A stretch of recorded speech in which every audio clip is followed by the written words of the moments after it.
Good afternoon, everyone, or morning if you are on the West Coast like me. My name is George Levines. I'm an editor at the Trace. I'll be kicking us off here. Welcome and thank you all for joining us. This is a virtual event that's being recorded. We will send out the video to everyone who's participating, and you can also find it later on our YouTube channel. A little bit about the Trace. If you're new to these webinars, we are a nonprofit journalism organization focused exclusively on guns and gun violence. Our team has been dedicated to this beat for more than a decade. Now, why are we here today? So we're here to talk about a story that we co-published with KFF Health News that analyzed 7 years of health insurance claims data from the Florida Agency for Healthcare Administration. Among the key findings, if you didn't get a chance to read the story, were that uninsured patients make up a quarter of the more than 20,000 gunshot wound hospitalizations that we identified over the 7-year period, making them the single largest insurance group or uninsured group, as it were, for firearm injuries.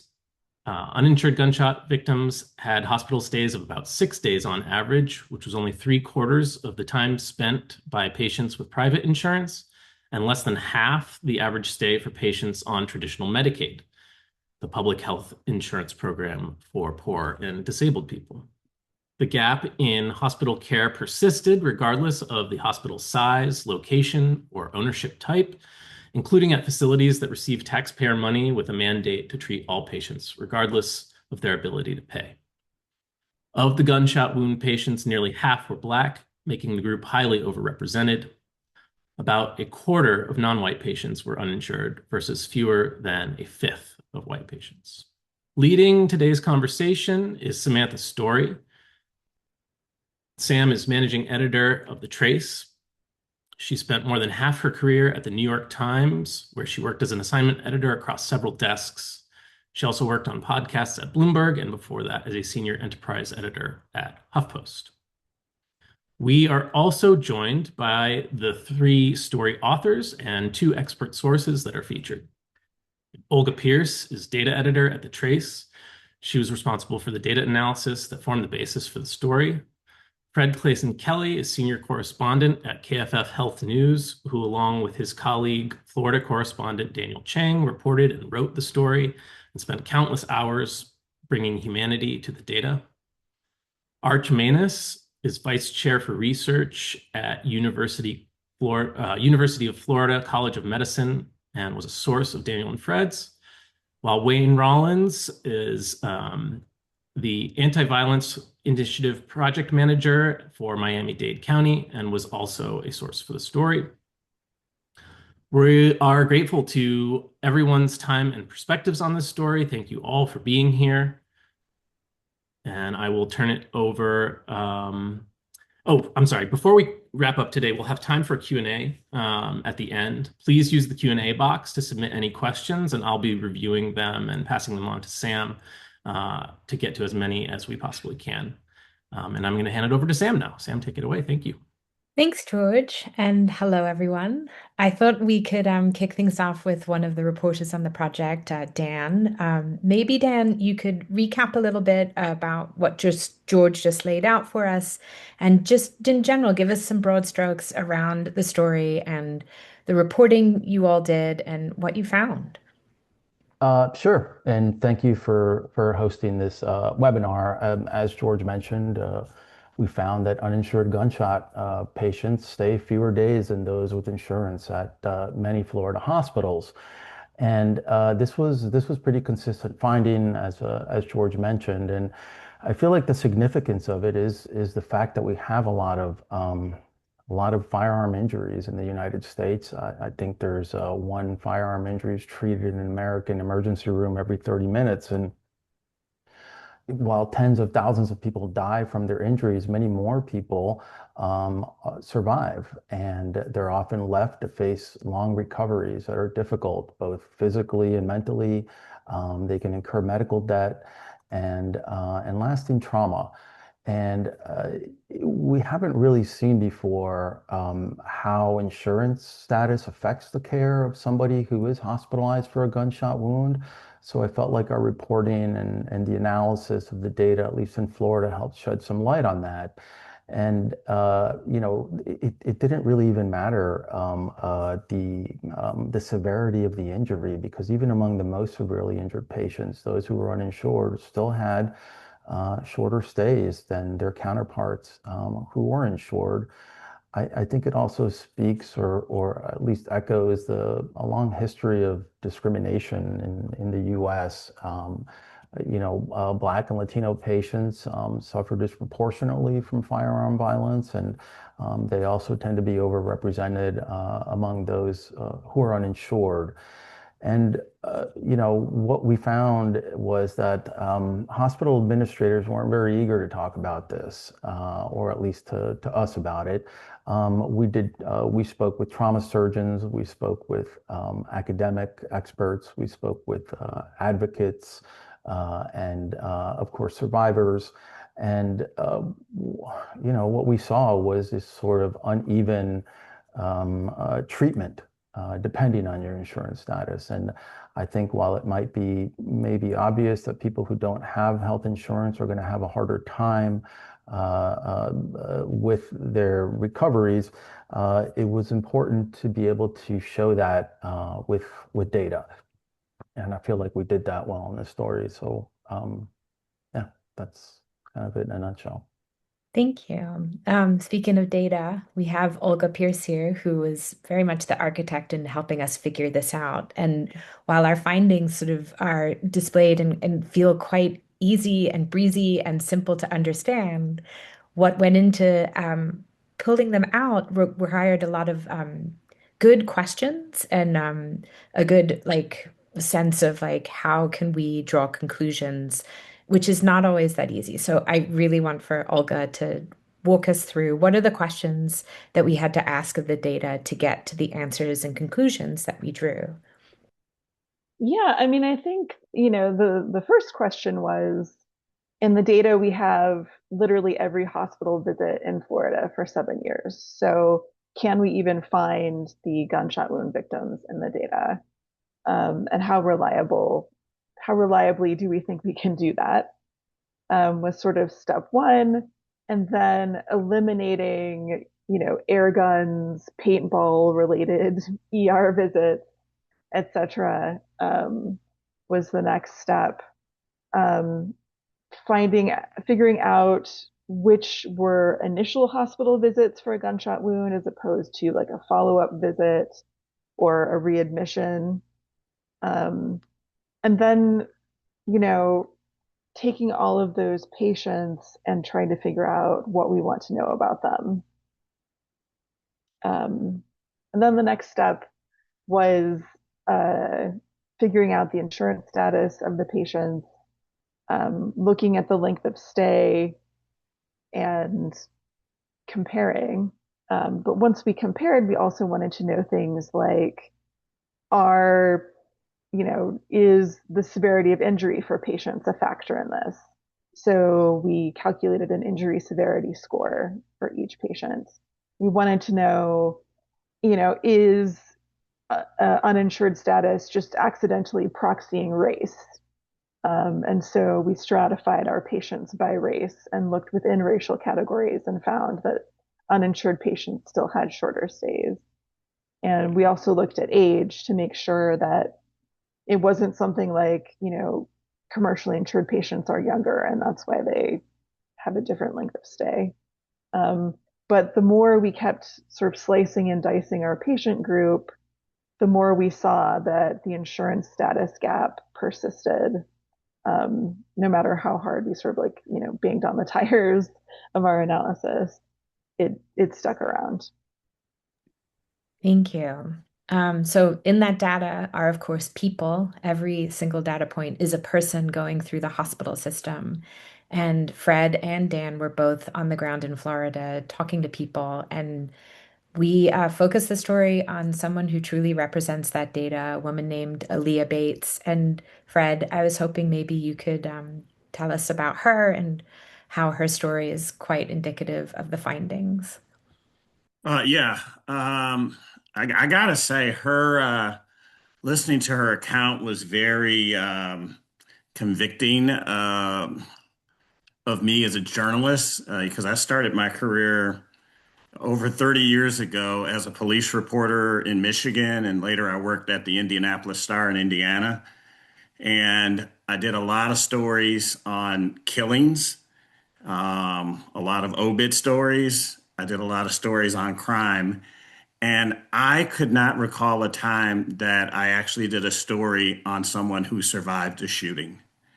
And so when we talked to her, she described a harrowing experience where she had been shot 7 times at close range. She went to the hospital for 4 days. After 4 days, she was still in intense pain. She couldn't walk on her own. She couldn't get to the bathroom. She had worked as an Uber driver and she couldn't drive her car, but the hospital was pushing for her to leave. Um, when she got home, she fell out of the car because she couldn't really walk. Um, and then there were the other indignities, the $60,000 hospital bill she couldn't pay because she could no longer work. The fact that she was re-traumatized every time she heard a loud sound.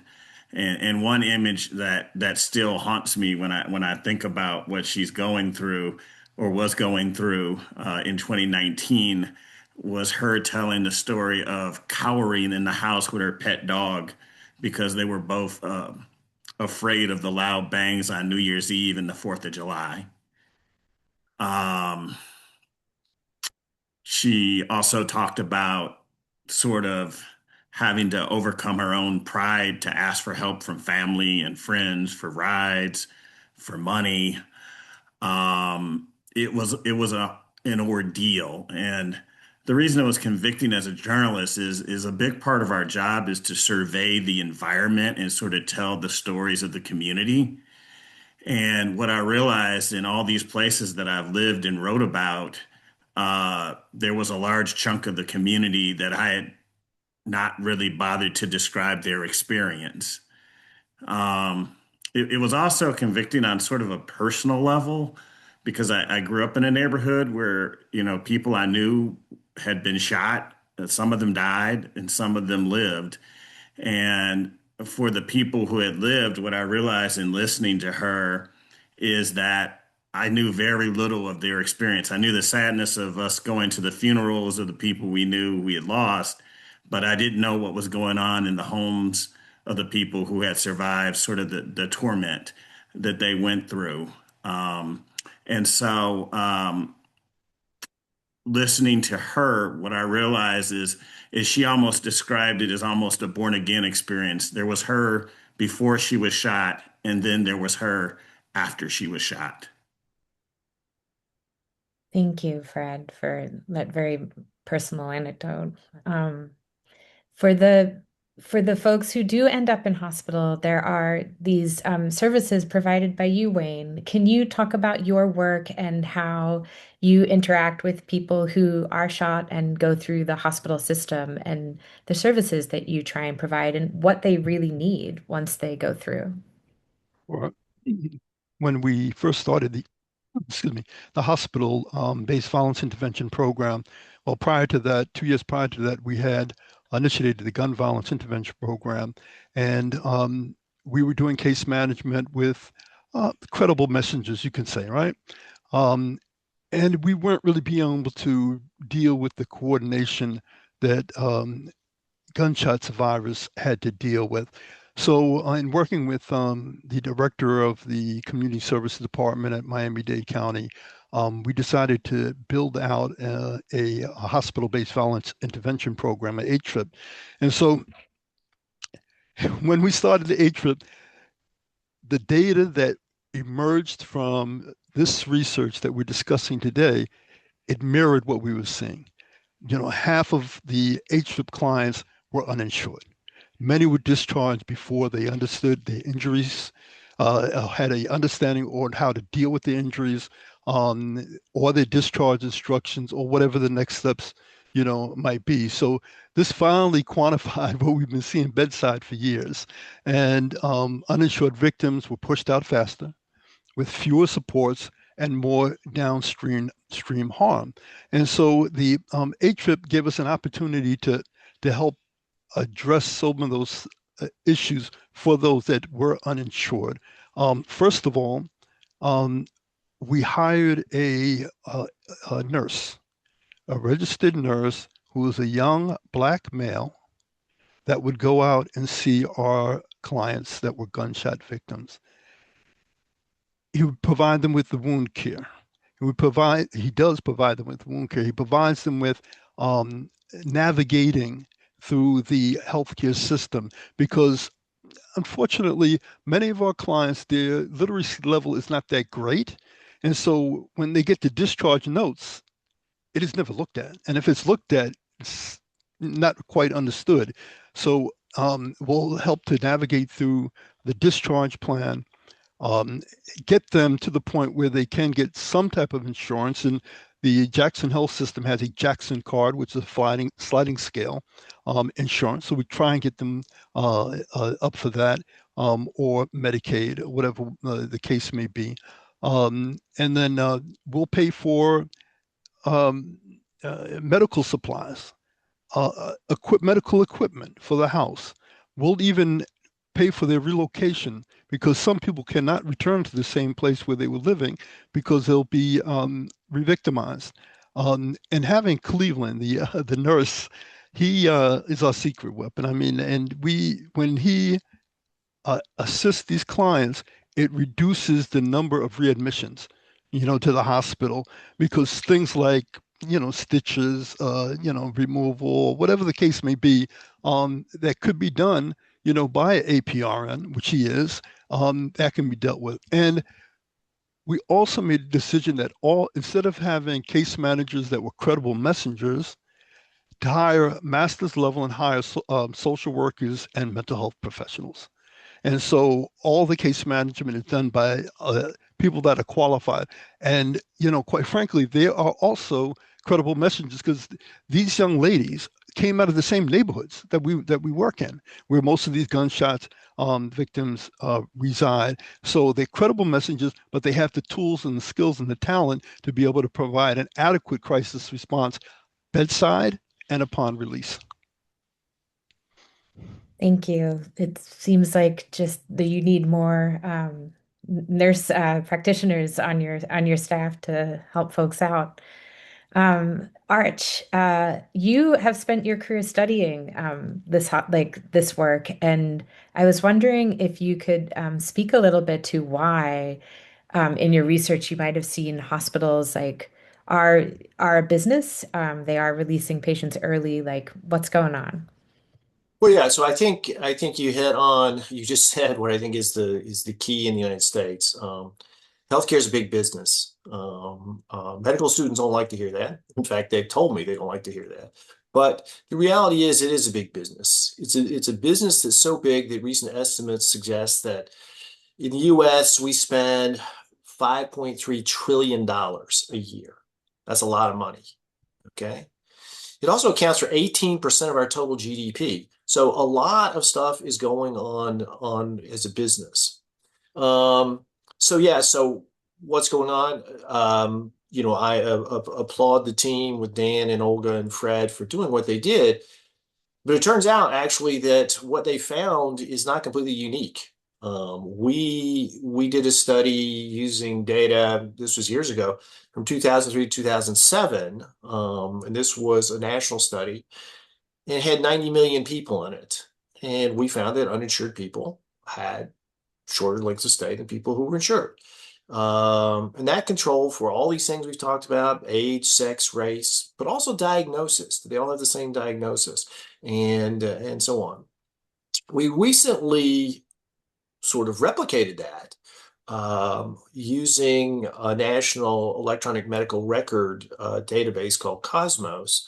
And we randomly pulled 3 million hospitalizations. And we found the same thing. Okay. So it's one of those things where I think this phenomena isn't isn't completely unique. It's disturbing, but it's not unique. But I think this leads to something that makes this report they did even more interesting. Because when we would look at it, we look at it for a variety of different diagnoses. But the difference with gunshot injuries is that they start in the emergency room. Okay.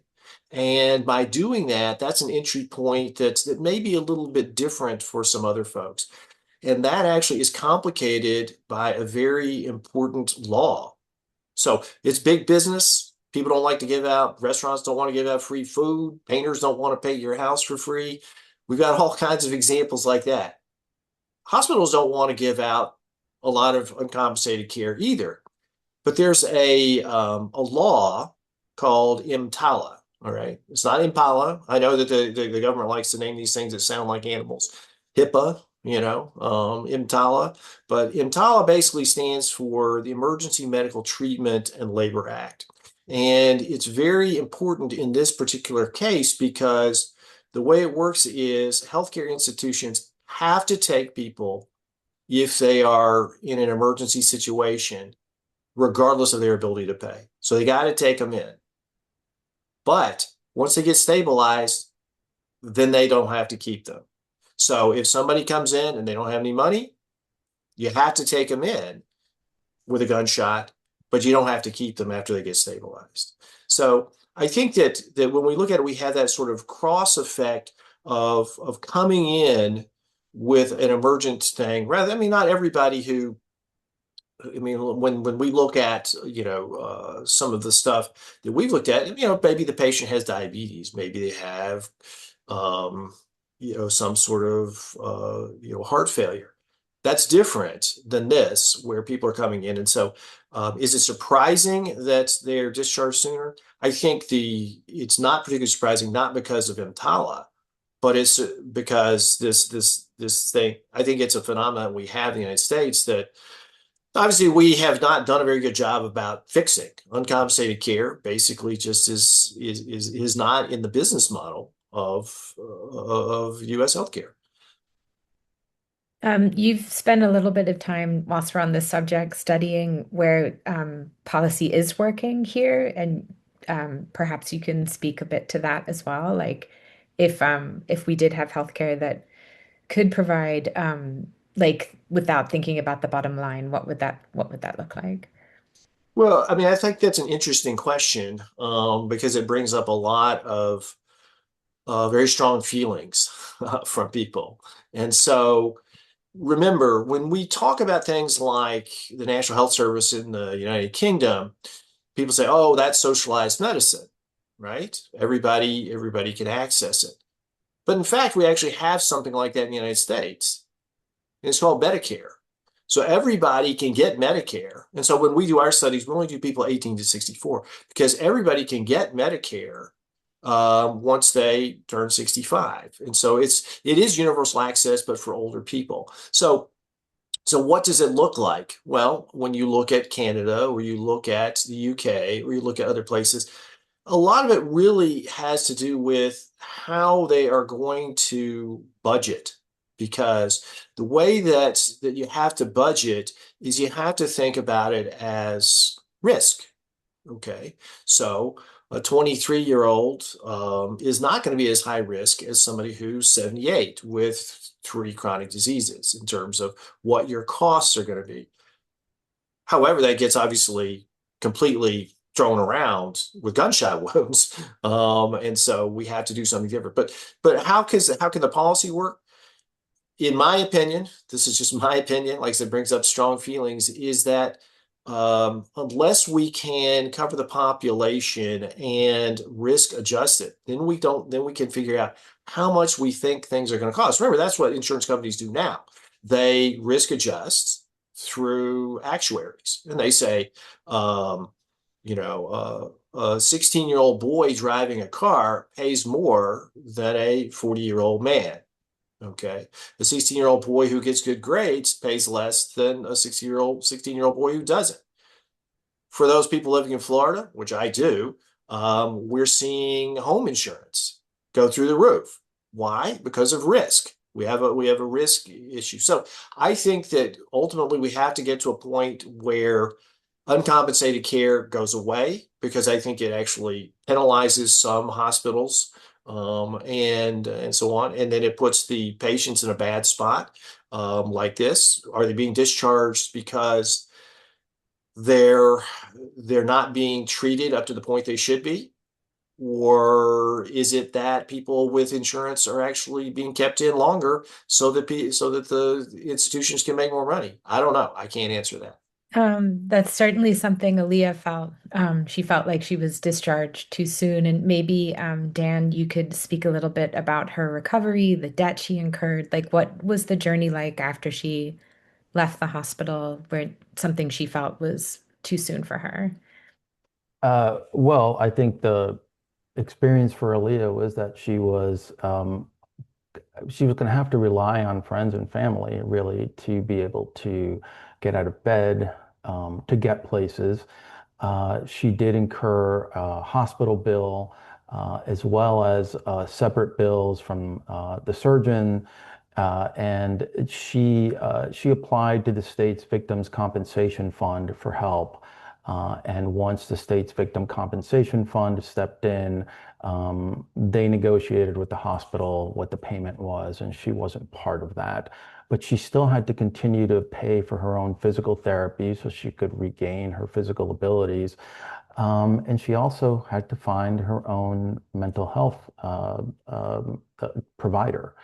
And it was difficult for her. Uh, you know, the, the thing about Aaliyah is that you know, she really kind of she had a really hard time at first, and I think she has come a long way since that episode in 2019, in December of 2019.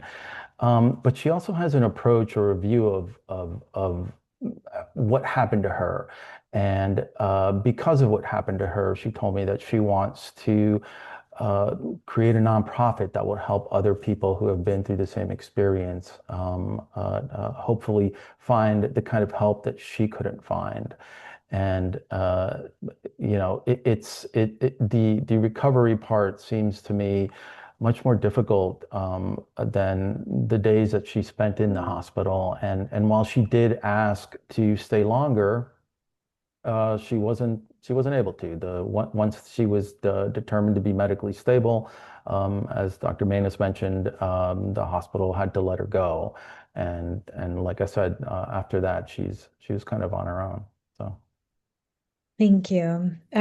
Fred, you had also kind of alluded to this earlier at the top of this conversation, but there is a sort of collective trauma that is experienced after a shooting. And I feel like when you were on the ground in Jacksonville, which in our data was overly represented with a lot of the gun violence coming from the zip codes there, maybe you could speak a little bit to, it's not just one person who's shot and goes to the hospital, but like what is the community feeling in those reverberations? Um, yeah, it's multi-layered. So one thing to remember is that the U.S. has, far more gun violence than other high-income countries. But that gun violence is not spread evenly throughout the nation. And there are some neighborhoods, some streets that experience much more gun violence than others. And Dan and myself went down to Jacksonville twice, and walked these neighborhoods. And um, I can tell you from talking to, uh, survivors and the relatives of people or children who were killed, um, there was a there was sort of a resignation to the violence. Um, and kind of they were both inured to the violence that was happening, but also living in fear of the next time that it happened. And there was almost a question in the air of whether they could take any more. The effects of a shooting, not only affected the person that the bullet injured, but it affected their families. It affected their neighbors who lived in fear, who didn't know how much to get involved or to let people be. One of the more striking scenes in Jacksonville is when we visited a nonprofit that had started sort of a wall of victims. It put the names of children who had been shot over the years in Jacksonville. And so they had a lot of names and a lot of panels in front of the building. But if you look to the side in the parking lot, there were empty panels that they were waiting to install because there was little doubt in their minds that there would be new names that needed to be added. That's heartbreaking. Yeah, I just want to jump in and say some of the sort of data things we found about what happens to uninsured patients after they leave the hospital. Because I think, right, so I'm not a doctor like Arch, but sort of phase one of the treatment is we make sure you don't die, right? We like stabilize your injuries. But then there's a phase two, which is how do we get you back to the level of function that you had before you were shot?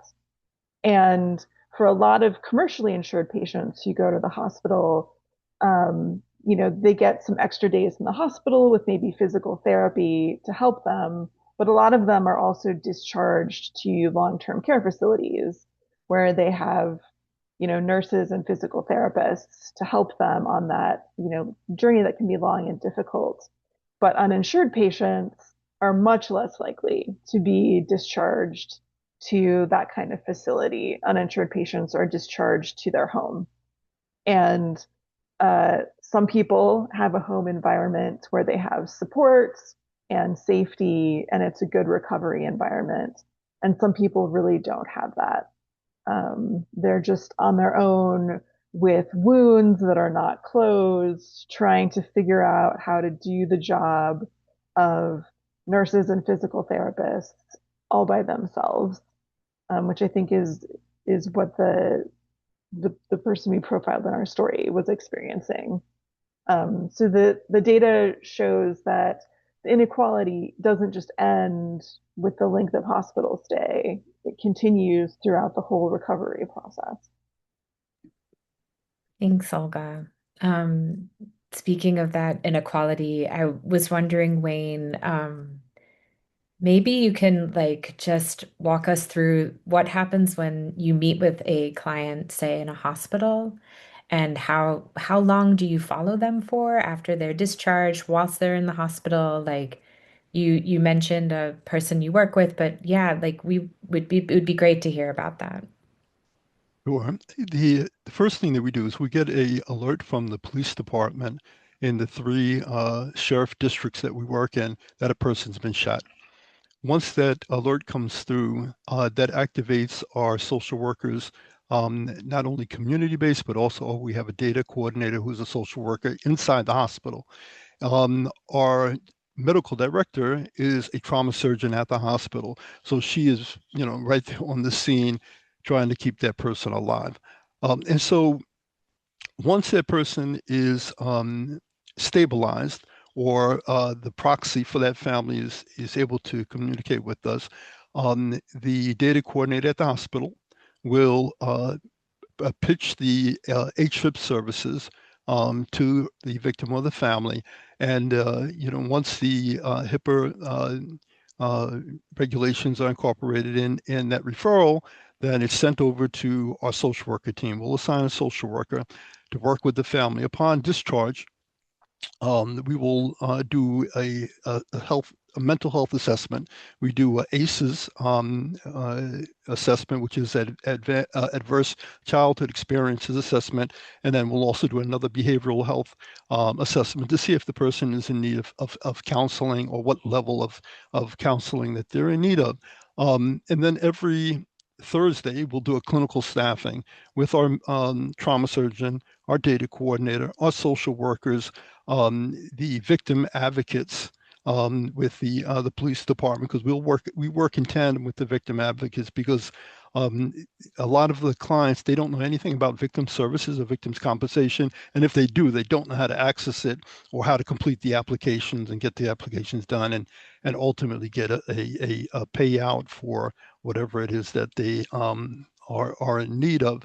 And so if the person needs to get follow-up medical, we'll dispatch our nurse, out there to them and to find out what the status is. And that nurse will work in coordination with our medical director at the trauma center, so that that we're all on the same page, and try and avoid having to have that person return to the emergency room unless it's something that warrants it.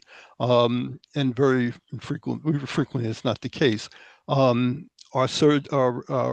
nurse will look at what is their prescriptions, their medicines. Do they have what they need? Do they have antibiotics? So that infection doesn't kick in. Are they safe where they are? If they're not safe, then we have to get them to a safe place quickly.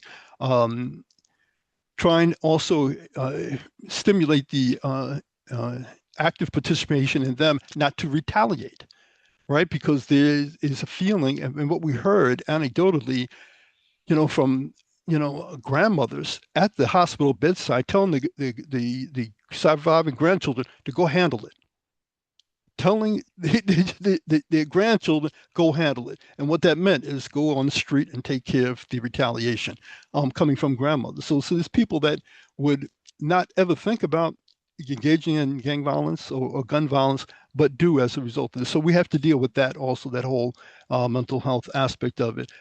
Do they have the medical supplies? If not, we will get medical supplies for them. We'll pay for it if we cannot get it directly from the hospital or what have you. So and we keep them. You said how long we keep them? We don't drop a client until they're stabilized, and not hospital stabilized, medically stabilized, as like we're going to push you out the door, right? Like you got to check out at 11 o'clock from a hotel. No, we will stay with them for as long as need be. And then once the case is closed, our social workers do 3 months, 6 months, 1 year follow-ups with the closed cases. How are you doing? Is there anything else new? And it will reopen the case if that is necessary. Thanks, Wayne. You're welcome. The next question I have is for either you, Dan, or Fred, but there's probably something we discovered is a lack of accountability, I feel like, for politicians in power. And I know that when you were both on the ground, you met a lot of folks who were pretty cagey about responding to your questions about gun violence in the area. Maybe you could speak a little bit to the climate of that and perhaps why that's going on. I'll go first, and Fred, please jump in too.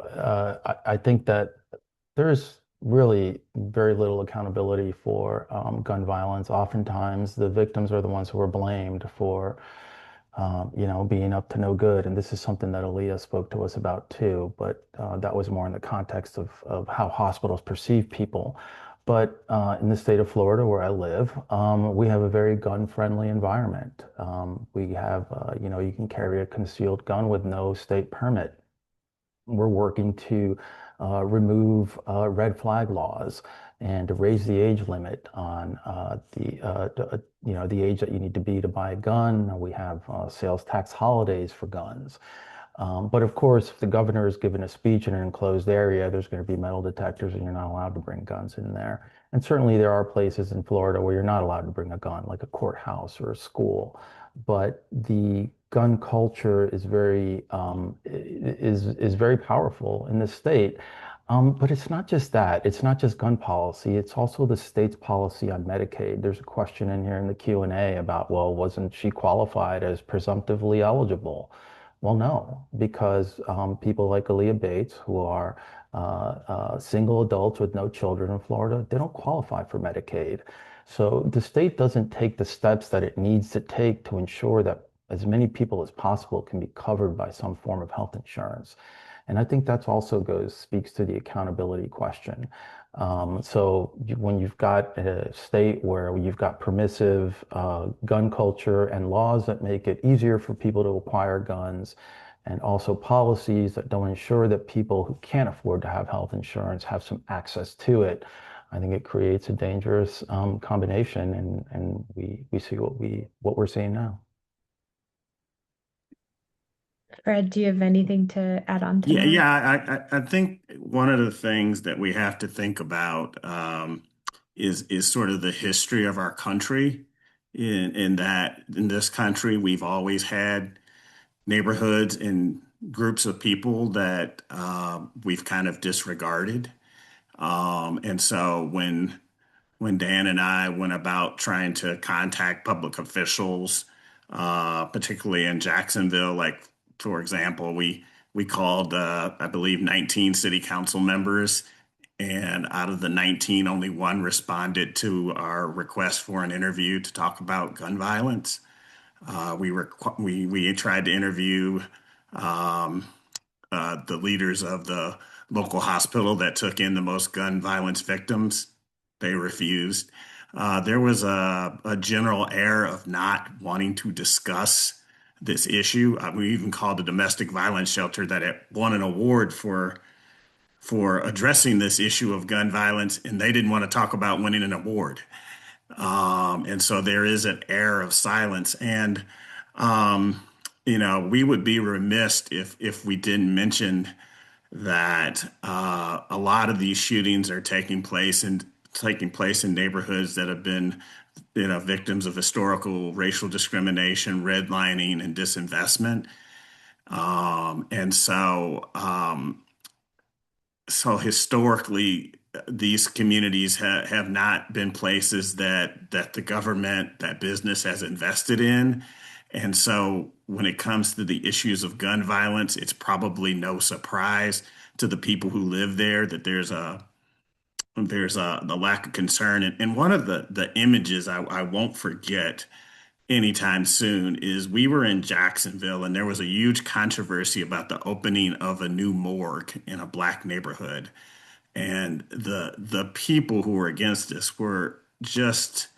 they were just out of their mind with anger over this. And one of the reasons is that it was built across the street from a school.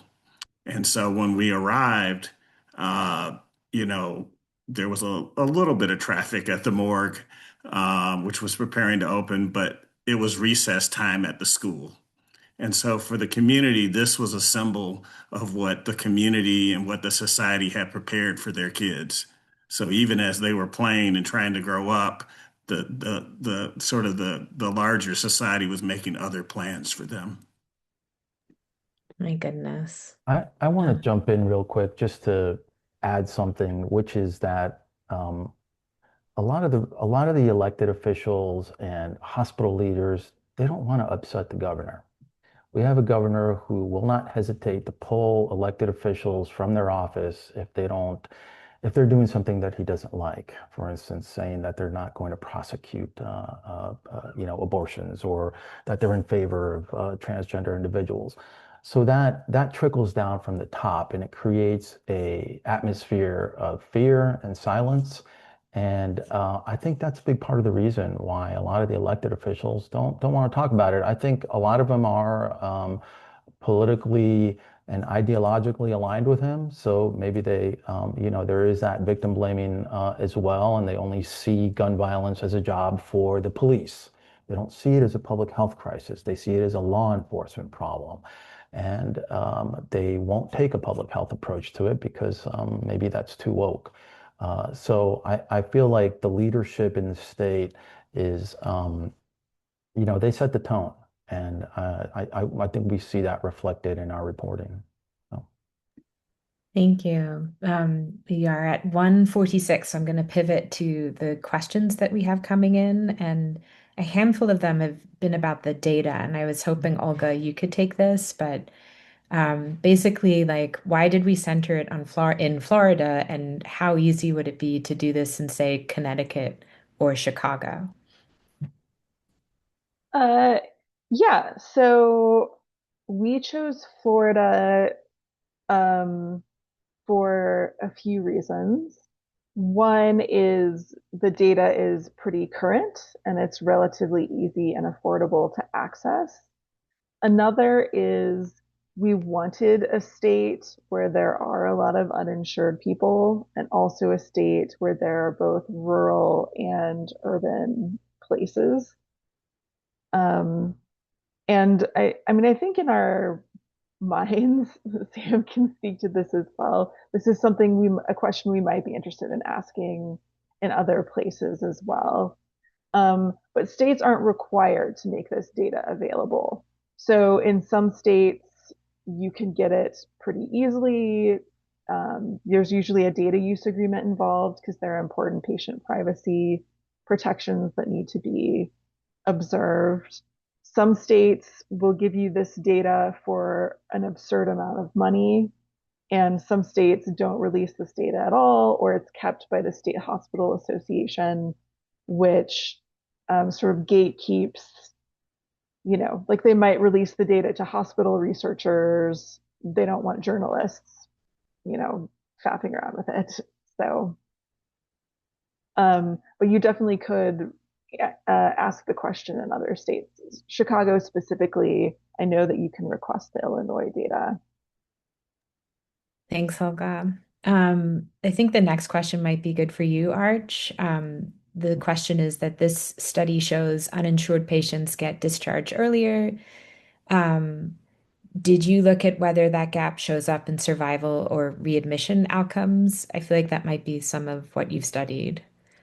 Yeah, so I think let me take a step back a little bit about insurance. We talk about insurance all the time as the primary indicator of access to care. You may or may not know this, but we're based on a employer-based health insurance model. That's how people get insurance. I mean, there are some government programs, but that was actually just sort of a completely unbelievable just happenstance. It wasn't planned out at all. It happened during World War II. And in World War II, what happened was, and this is where I'm going to get back to exactly what the insurance part is that it came through because there was a wage freeze, and the only way that that companies could get laborers was to create benefits, and the benefit was health insurance.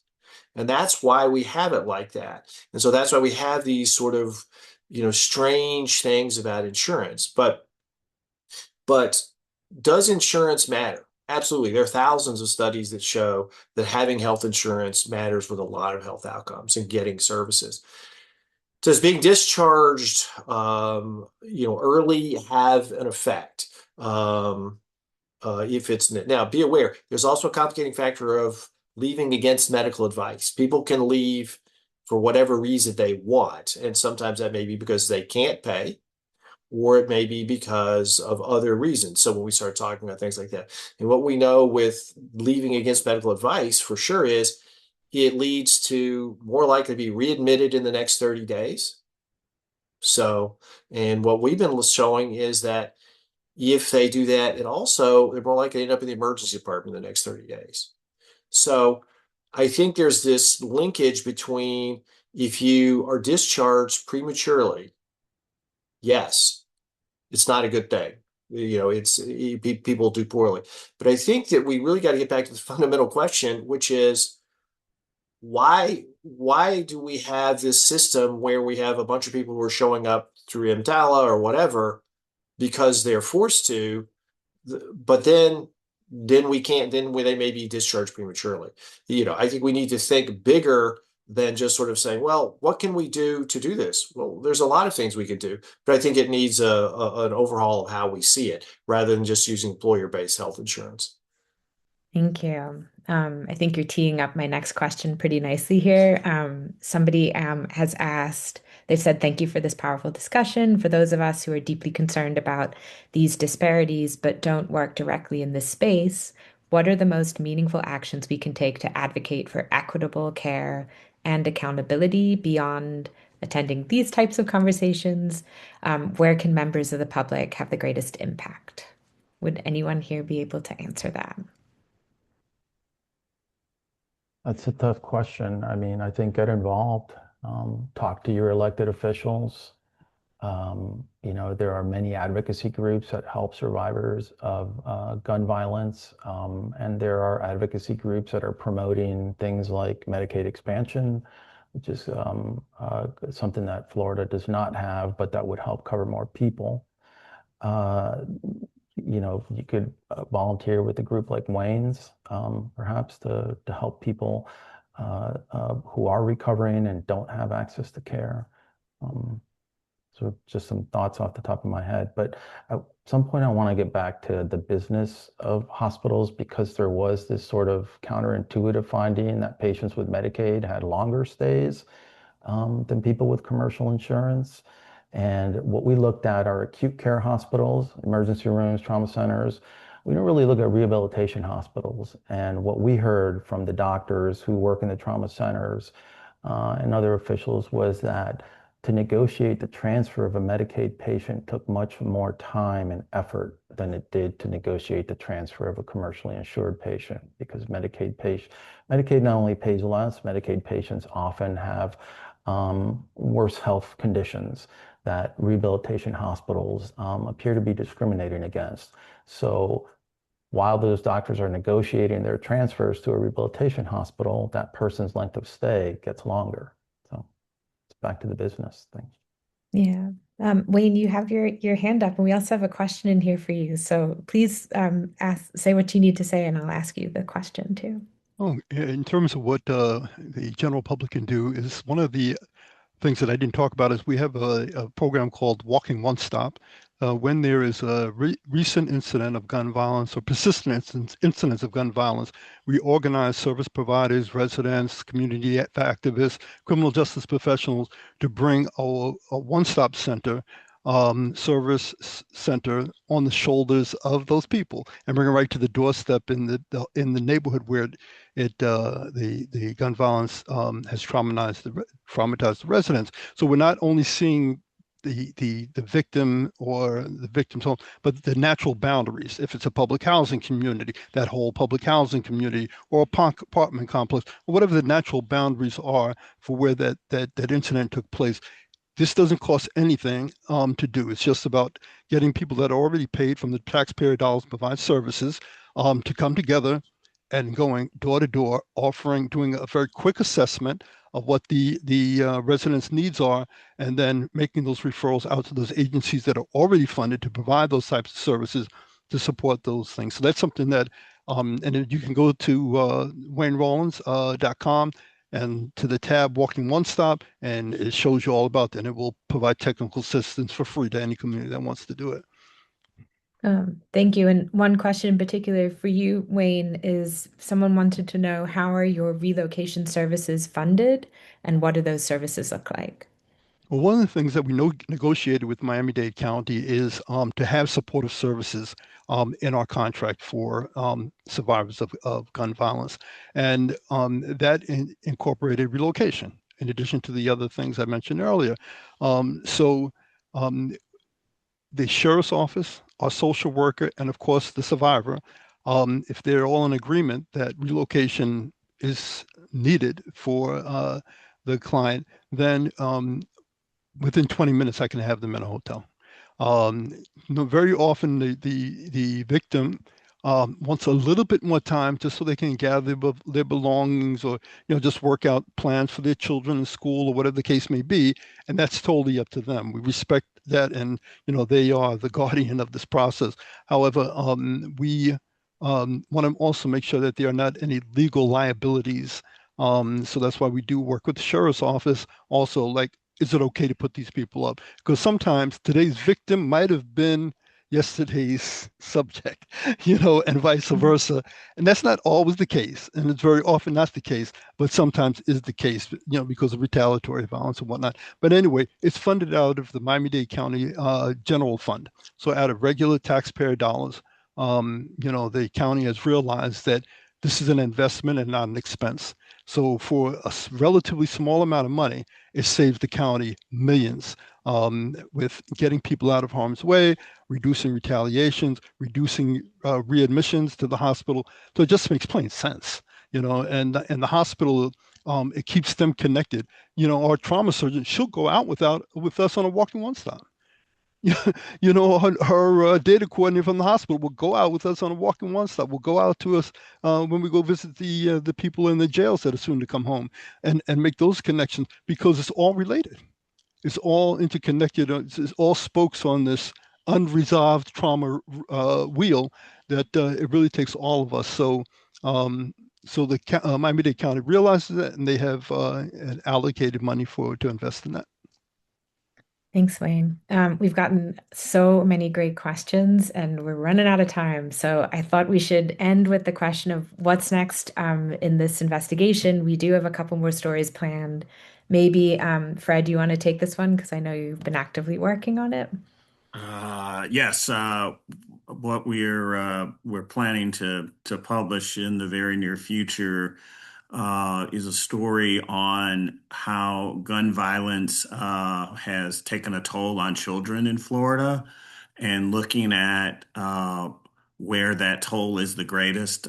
We've referenced Jacksonville a couple times because I believe three of the top 10 zip codes for gun violence affecting children were in that city, which has tried for years to shake off the title as the murder capital of Florida.